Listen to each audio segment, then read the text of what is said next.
Gari hiyo iliibiwa baada ya kuvamiwa na wahalifu majambazi waliomtishia mmiliki kwa kutumia silaha niliyoitaja, bastola ya kutengeneza kienyeji. Na baada ya tukio hilo, jeshi la polisi lilianza msako mkali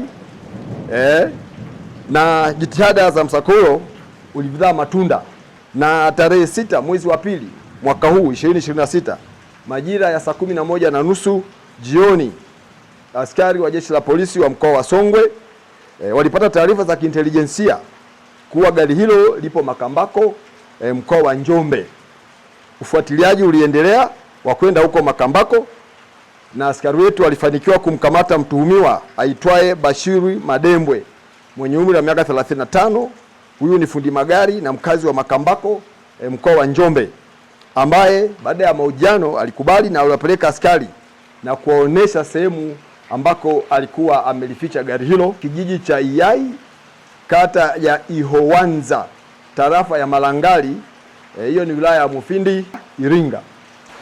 Na ilipoenda kukamata sehemu niliyotaja ilikuwa limefichwa katika shamba la mahindi, na kwa bahati nzuri gari hiyo haikuwa imebeba chochote.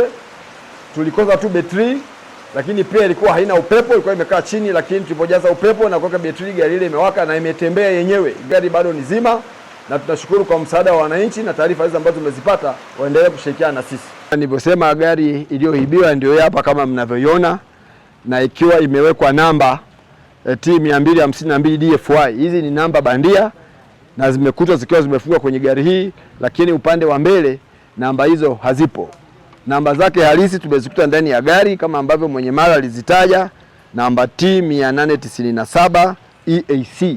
Kwa hiyo namba hizi ndio namba halisi, lakini wameziondoa ili kuficha uhalisia wa gari ambayo imeweza kuibiwa. Tunaendelea kutoa onyo kwa wahalifu wote au watu wote wanaojihusisha na vitendo vya ujambazi, unyang'anyi wa kutumia silaha na uhalifu mwingine wowote kuwa hakuna mahali pa kujificha, kwani nina mtandao mpana wa kiintelijensia na itaendelea na misako na operesheni kali ambazo ni endelevu